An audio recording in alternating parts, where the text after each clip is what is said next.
तो राधे राधे साथियों, और ये हमारी वीकली करंट अफेयर्स की क्लास है। कौन सा महीना चल रहा है हमारा? ये मार्च महीना चल रहा है। मार्च में थर्ड वाले वीक का ये हमारा सेकंड वाला पार्ट होगा।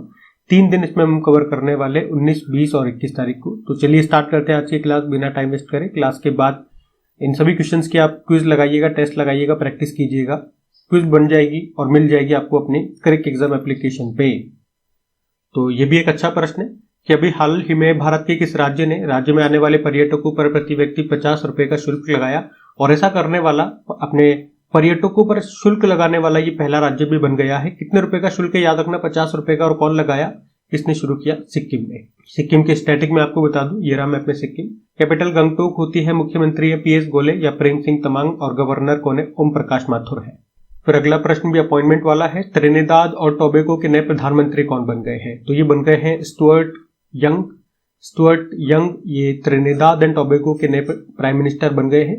त्रिनिदाद एंड टोबैगो की बात करते हैं। पहले मैं आपको मैप में दिखाऊं, ये रहा यहाँ पर, ये साउथ अमेरिकी कॉन्टिनेंट है, और इसी के यहाँ पर आपको कैरेबियन सागर में ये एक द्वीपीय देश मिलेगा जिसको कहते हैं त्रिनिदाद एंड टोबैगो, जिसकी कैपिटल होती है port of Prince.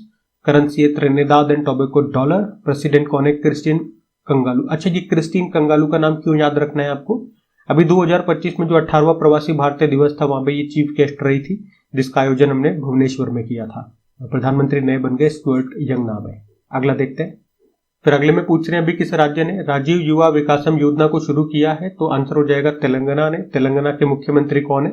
Revanth Reddy साहब है, और इन्होंने ही राजीव युवा विकासम योजना को शुरू किया है। इस योजना में क्या होगा? तो एसटी, एससी और बैकवर्ड क्लासेस या अल्पसंख्यक समुदाय के जो युवा है, वो अगर अपना खुद का रोजगार शुरू करना चाहते हैं तो यहाँ पे उनको इस योजना के अंतर्गत लोन दिया जाएगा।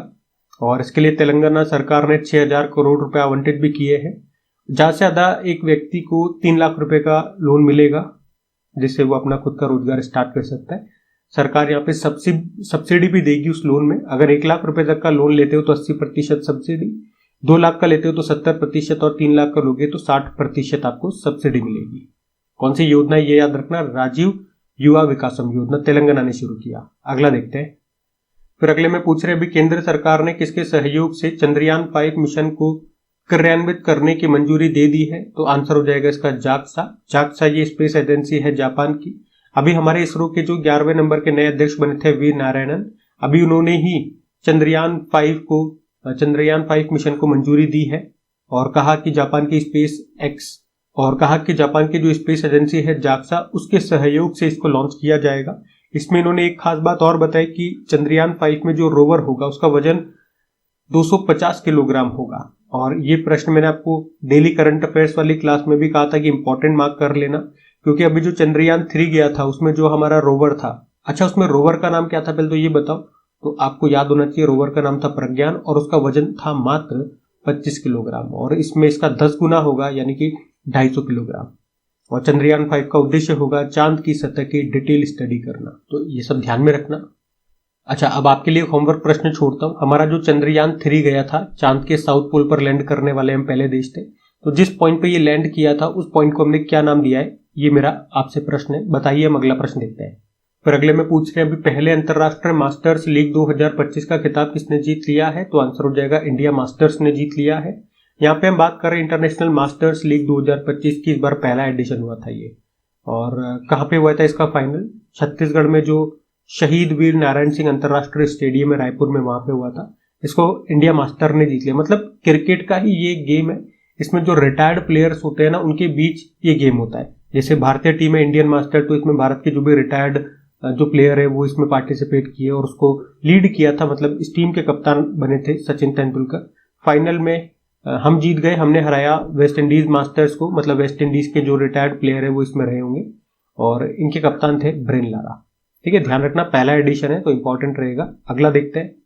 फिर अगले में पूछ रहे हैं अभी शहरी कार्गो सेवा को शुरू करने वाला पहला मेट्रो रेल कॉर्पोरेशन कौन सा बन गया है? तो आंसर हो जाएगा दिल्ली। और इसका मतलब क्या हो गया? इसका मतलब ये हो गया अभी मेट्रो से कौन यात्री करते हैं? पैसेंजर है, वो एक जगह से दूसरे जगह पे जाते हैं, मेट्रो चलती है। लेकिन अभी इस मेट्रो से अब माल ढुलाई भी होगी। जो सामान का है, सामान को भी ट्रांसपोर्ट किया जाएगा एक स्थान से दूसरे स्थान पे। जिस तरह से हमारी भारतीय रेलवे है वहां पे माल ढुलाई भी होती है, मालगाड़ी चलती है। उसी तरह से अब मेट्रो में अभी तक पैसेंजर जाते थे, इंसान जाते थे, अब सामान भी ढोया जाएगा। आपको पता है जो मेट्रो होती है वो एक तरह से शहरों में ही चलती है, और दिल्ली में पॉपुलेशन का बुरा हाल है। पॉपुलेशन के कारण ट्रैफिक जाम भी बहुत रहता है। अब जैसे कि मान लो यहाँ पे एक ट्रक है, इसको माल लेके यहाँ से यहाँ जाना है, ठीक है, शहर के अंदर ही जाना है, एक स्थान से दूसरे स्थान पे। अब यहाँ से यहाँ पहुंचने में उसे बहुत समय लग जाएगा, ठीक है, माल को डिलीवर करना है 1 घंटे के अंदर, लेकिन ये पहुंचेगा 5 घंटे बाद। तो फिर ये फैसला लिया गया कि ये जो माल की ढुलाई हो रही है शहर के अंदर ही कर रहे हैं ना, तो हम ट्रकों से बसों से न करके हम मेट्रो से भेज देते हैं, फटाफट माल पहुंच जाएगा। इसके अलावा 2-3 फायदे उन्होंने और बताए। अब ये ट्रकों का इस्तेमाल नहीं होगा, गाड़ियों का इस्तेमाल नहीं होगा, तो ये गाड़ियां रोड से हट जाएंगी, तो थोड़ा सा ट्रैफिक जैम भी कम होगा। इनसे तो धुआं उठ रहा है वो भी कम हो जाएगा, पॉल्यूशन कम होगा, जो सामान की आवाजाही है उस समय पे पहुंचेगा, टाइम पे पहुंचेगा। तो ये सब फायदे उन्होंने गिनवाए हैं। और इसी के लिए अभी DMRC ने, दिल्ली मेट्रो रेल कॉरपोरेशन, इसने एक कंपनी है ब्लू डार्ट कंपनी, उसके साथ समझौता किया है। ये भारत की सबसे बड़ी लॉजिस्टिक कंपनी है और इसी के साथ इन्होंने समझौता किया। तो सिंपल से याद रखेंगे, अभी शहरी कार्गो सेवा को शुरू करने वाली पहली मेट्रो कौन बन गई है? दिल्ली मेट्रो। अगला देखते हैं। फिर अगले में पूछ रहे हैं कि अभी वर्ष 2024-25 के लिए किसे DSII का दर्जा मिला है? तो सही उत्तर होगा उपयुक्त तीनों, LIC, general insurance corporation of India और न्यू इंडिया एश्योरेंस। देखो, इसको समझाने के लिए मैंने आपको बताया था, जिस तरह से बैंकों में होता है DSIB, और आपको याद होगा RBI ने बैंकों को रेगुलेट करता है RBI, तो RBI ने अभी 3 बैंकों को DSIB का दर्जा दिया था। इसकी फुल फॉर्म क्या होती है? फुल फॉर्म याद जरूर रखना, डोमेस्टिक सिस्टमेटिकली इंपॉर्टेंट बैंक। मतलब ये 3 बैंक ऐसे इंपॉर्टेंट बैंक है हमारे देश के, अगर ये कॉलेप्स हो गए, ये गिर गए, तो हमारी जो अर्थव्यवस्था है ये बुरी तरह से गिर जाएगी, ठीक है। ये बैंकों के केस में है।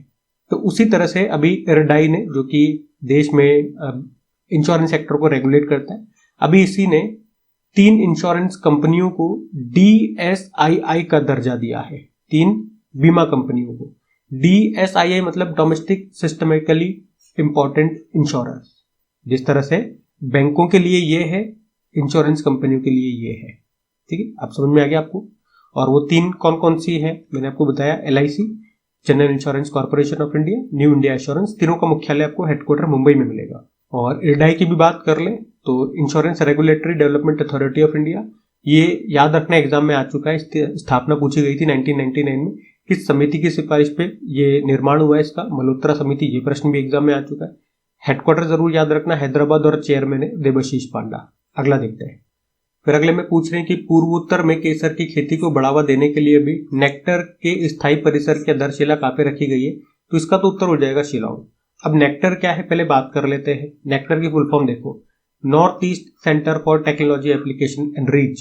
तो इसका उद्देश्य है पूर्वोत्तर भारत के सामाजिक और आर्थिक विकास में टेक्नोलॉजी के उपयोग को बढ़ावा देना। इसकी स्थापना 2014 में की गई थी, पर अभी तक इसका कोई स्थायी परिसर नहीं है, कोई स्थायी मुख्यालय नहीं है। तो अभी हमारे साइंस एंड टेक्नोलॉजी जो मिनिस्टर है कौन? डॉक्टर जितेंद्र सिंह। अच्छा, ये जो है ना, ये इसी मंत्रालय के अंदर काम करता है, साइंस एंड टेक्नोलॉजी मिनिस्ट्री के अंतर्गत ही काम कर रहा है। तो इसी मंत्रालय के जो मंत्री हैं डॉक्टर जितेंद्र सिंह, अभी उन्होंने मेघालय के शिलोंग में ही इसके स्थायी परिसर की आधारशिला रख दी है, तो ये ध्यान रखना। और नेक्टर ने 2021 में मिशन केसर शुरू किया था, जिसका उद्देश्य क्या है? पूर्वोत्तर में केसर की खेती को बढ़ावा देना। तो अब ये इस पे काम करेगा, इस पे ध्यान देगा। अगला देखते हैं। फिर अगले में पूछ रहे हैं अभी किसने छेड़छाड़ से निपटने के लिए शिष्टाचार दस्ता को शुरू किया है? तो आंसर हो जाएगा दिल्ली पुलिस ने। तो सार्वजनिक स्थानों पर महिलाओं की सुरक्षा को मजबूत करने के लिए ही अभी दिल्ली पुलिस ने सभी जिलों में शिष्टाचार नाम से दस्ते शुरू किए हैं। इनमें जो विशेष टीमें इन्होंने बनाई है वो नियमित गश्त करेगी, गुप्त निगरानी करेगी, जनता के साथ सहयोग करके उत्पीड़न के मामलों को प्रभावी ढंग से रोकने और उनसे निपटने के लिए काम करेगी, ठीक है। तो दिल्ली पुलिस ने शुरू किया शिष्टाचार दस्ता, ये याद रखना। फिर अगले में पूछ रहे आयुध निर्माण दिवस कब मनाया जाता है? Ordnance factory day. तो याद रखेंगे 18 मार्च को मनाया जाता है। पहली बार इसको 1802 में बनाया गया था। फिर अगले में पूछ रहे हैं अभी भारत और किस देश के बीच में वरुण अभ्यास 2025 का आयोजन किया गया? तो वरुण भारत और फ्रांस के बीच में होता है। कौन सा अभ्यास है? वरुण एक्सरसाइज है। इस बार 23वां संस्करण हुआ भारत फ्रांस के बीच में। कहाँ पे? अरब सागर में। पहली बार ये 2001 में हुआ था और अभी इसका 23वां संस्करण है 2025 में जो हो रहा है। और भारत की तरफ से INS विक्रांत और लड़ाकू विमान है MiG-29, इन दोनों ने इसमें हिस्सा लिया। तो ये ध्यान में रखना। फिर अगले में पूछ रहे हैं अभी किसे फिट इंडिया आइकॉन नामित किया। मैंने आपसे प्रश्न पूछा भी था, फिट इंडिया आइकॉन अभी किसे बनाया गया है, याद रखेंगे आयुष्मान खुराना को। अभी जो फिट इंडिया कार्निवल का आयोजन हुआ था नई दिल्ली में, जिसका उद्घाटन किया था हमारे खेल मंत्री मनसुख मांडविया जी ने, तो उसी दौरान इनको फिट इंडिया आइकॉन बनाया गया, ध्यान रखना। अगला देखते हैं। फिर अगले में पूछ रहे हैं अभी किसे अंधेपन से लड़ने के लिए विजन 2020 इंडिया का सद्भावना राजदूत गुडविल एम्बेसडर नियुक्त किया गया।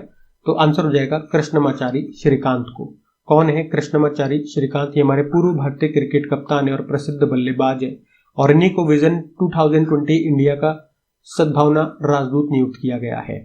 और क्या है विजन 2020? दृष्टि का अधिकार।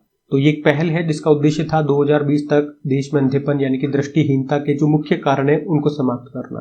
ठीक है, तो अभी उसी का गुडविल एम्बेसडर इनको बनाया गया है, ये नाम याद रखना। अगला देखते हैं।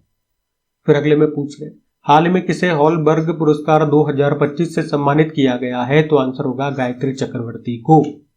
तो हॉलबर्ग पुरस्कार ये नॉर्वे की सरकार के द्वारा दिया जाता है, और इस बार ये अवार्ड एक भारतीय को मिला है, तो नाम इंपॉर्टेंट होगा कौन? गायत्री चक्रवर्ती। ये वर्तमान में कोलंबिया यूनिवर्सिटी में प्रोफेसर है, साहित्यकार और सिद्धांतकार है। वैसे ये भारत में कोलकाता से बिलोंग करती है। 5.4 लाख डॉलर रुपए की पुरस्कार राशि इनको मिली है इस पुरस्कार के दौरान। हॉलबर्ग पुरस्कार याद रखना किसे मिला? गायत्री चक्रवर्ती। अगला देखते हैं। फिर अगले में पूछ रहे ऑस्ट्रेलियन फार्मूला 1 ग्रैंड प्री 2025 का खिताब किसने जीत लिया? इस साल की पहली फार्मूला 1 रेस है, लैंडो नॉरिस ने जीत लिया है। और ये किस कार कंपनी के ड्राइवर है अगर आप पूछोगे तो मैकलेरन के ये ड्राइवर है।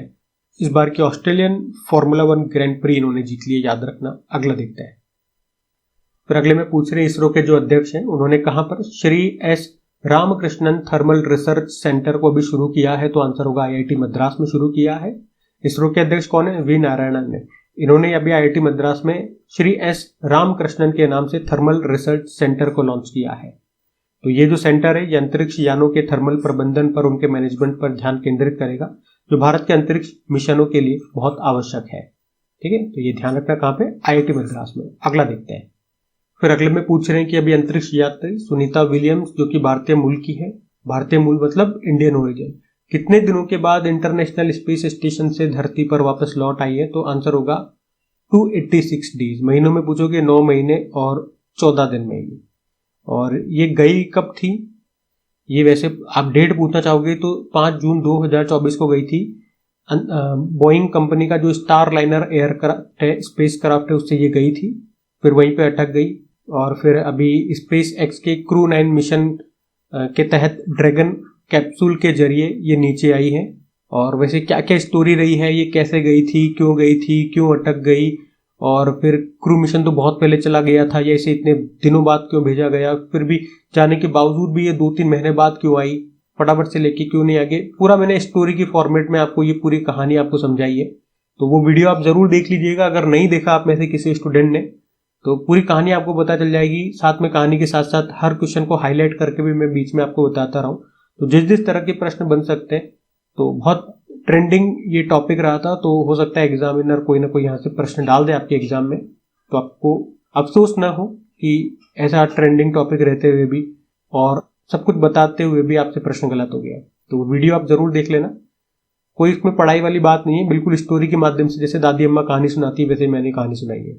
ठीक है, वो अपने वीडियो सेक्शन में जाकर के देखना, या अपनी जो क्रैक एग्जाम एप्लीकेशन जब आप उसे ओपन करोगे ना, तो ऊपर ही ऊपर आपको वो वीडियो दिख जाएगा, उस पर क्लिक करके आप देख लेना। अभी अगला देखते हैं।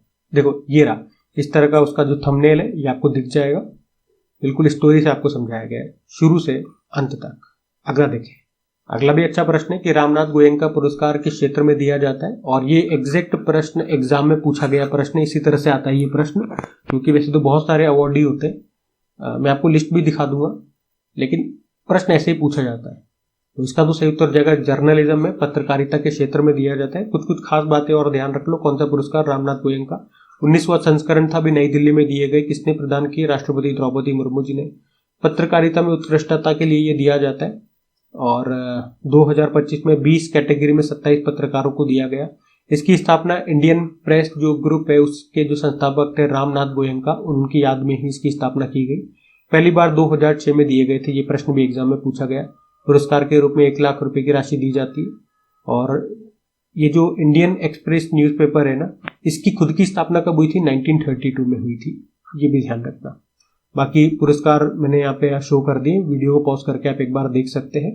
देखो बहुत सी जगह पढ़ाया जा रहा है कि ज़्यादा तो कोई नहीं पढ़ाएगा क्योंकि 25 है, कैसे पढ़ाएंगे, लेकिन देखो आप कहीं पढ़े होंगे, क्योंकि मुझे स्टूडेंट ने बताया इसलिए मैंने उसको क्लियर किया था, तो मैं आपको बता रहा हूँ वही वाली बात।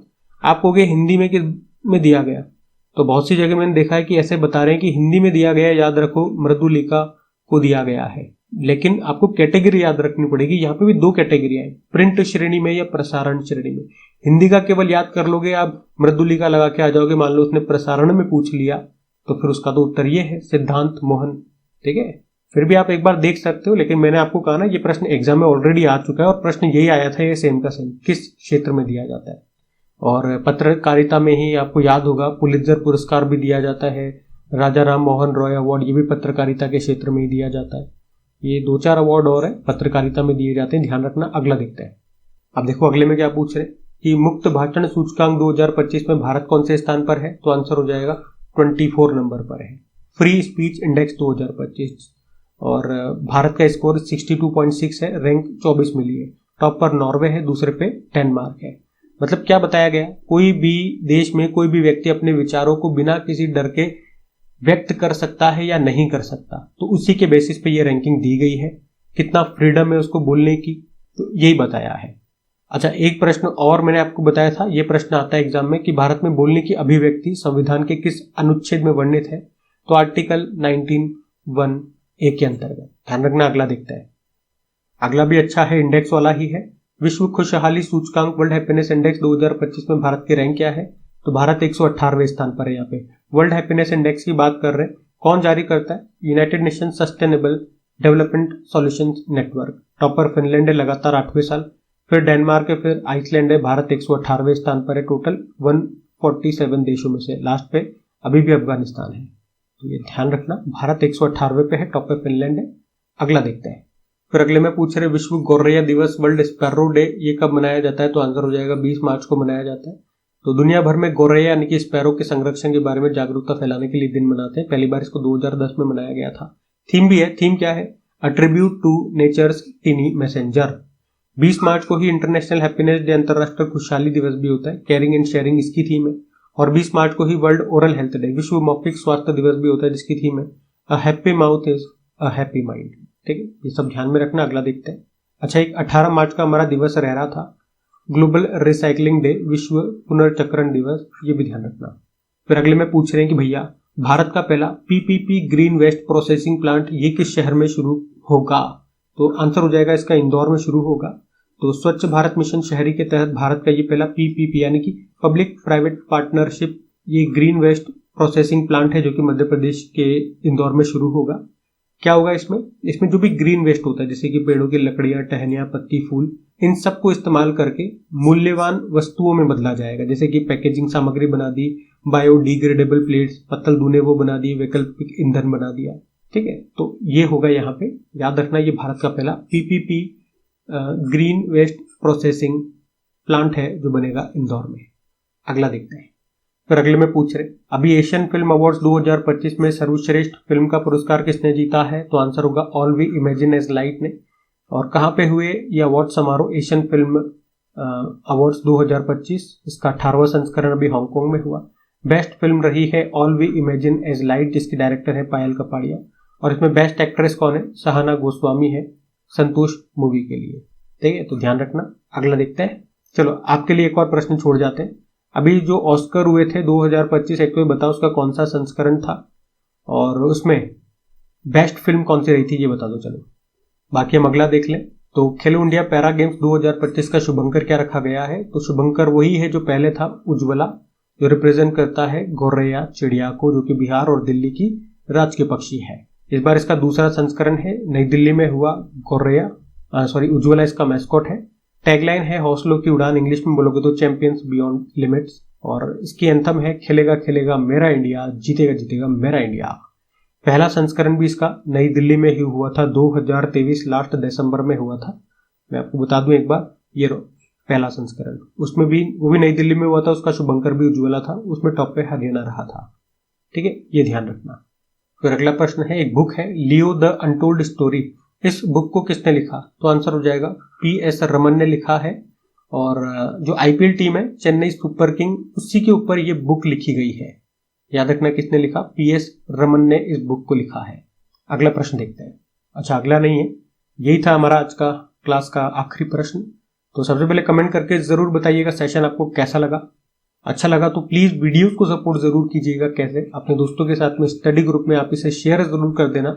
वीडियो को अभी तक आपने लाइक नहीं करा तो यहाँ पे लाइक का बटन होता है मेरे दोस्त, लाइक पे प्रेस कर दो। और बाकी अब मैंने आपको थ्योरी पढ़ा दी, अब आपको क्या करना है, अब आपको टेस्ट लगाना है, अब आपको अपनी प्रैक्टिस करनी है और देखना है कि अभी अभी जो मैंने आपको थ्योरी पढ़ाई है, थ्योरी के माध्यम से जो प्रश्न पढ़ा है, अगर उन्हीं का हाथों हाथ आपका टेस्ट लिया जाए तो आपका स्कोर क्या रहता है। ठीक है, और स्कोर मुझे जरूर शेयर करना कि आप लोगों ने अभी पढ़ने के बाद हाथों हाथ टेस्ट लगाया और आपका ये रिजल्ट रहा।